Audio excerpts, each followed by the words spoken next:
கோவை துடியலூர் அடுத்துள்ள பன்னீர்மடை ஊராட்சியில் உள்ள அருள்மிகு கிருஷ்ணசாமி திருக்கோவிலில் ஆகம விதிப்படி கிருஷ்ண ஜெயந்தி விழா வெகு விமர்சையாக கொண்டாடப்பட்டது. இங்கு ஸ்ரீ கிருஷ்ணர் பாமா ருக்மணியுடன் காளிங்க நர்த்தன அவதாரத்தில் அவதரித்துள்ளார். காலை 5 மணி அளவில் கணபதி ஹோமத்துடன் தொடங்கிய விழாவில் 7 மணிக்கு அபிஷேக பூஜைகளும், மதியம் 12 மணிக்கு சிறப்பு அலங்கார பூஜைகளும், அன்னதானமும் நடைபெற்றது. மேலும் இங்குள்ள ஸ்ரீ செல்வ விநாயகர், ஸ்ரீ உலகளந்த பெருமாள், ஆஞ்சநேயர் உள்ளிட்டவர்களும் சிறப்பு அலங்காரத்தில் அருள் பாலித்தனர்.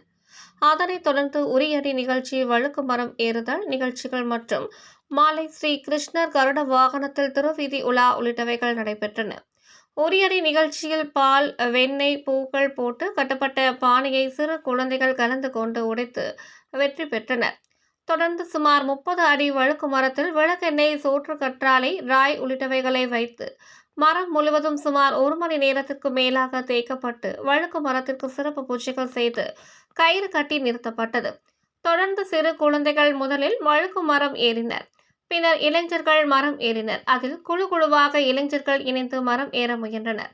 அப்போது அவர்கள் மீது தண்ணீர் அடிக்கப்பட்டது. அவர்கள் ஏறி வழுக்கு மரத்தில் வழுக்கி விழுந்தது சுற்றி இருந்த அனைவருக்கும் சிரிப்பை ஏற்படுத்தியது.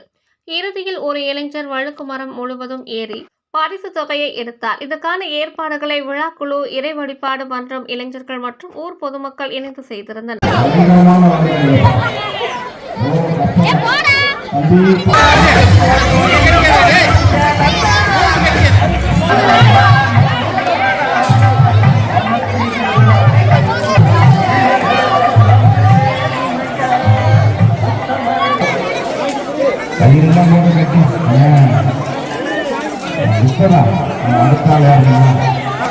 செகண்ட் ஃப்ளோர் பண்ணுங்க.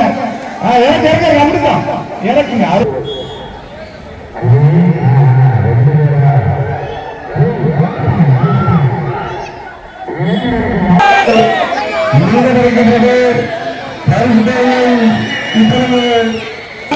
வாழ்த்துக்கள் தம்பி, கவனமா செயல்படுங்க.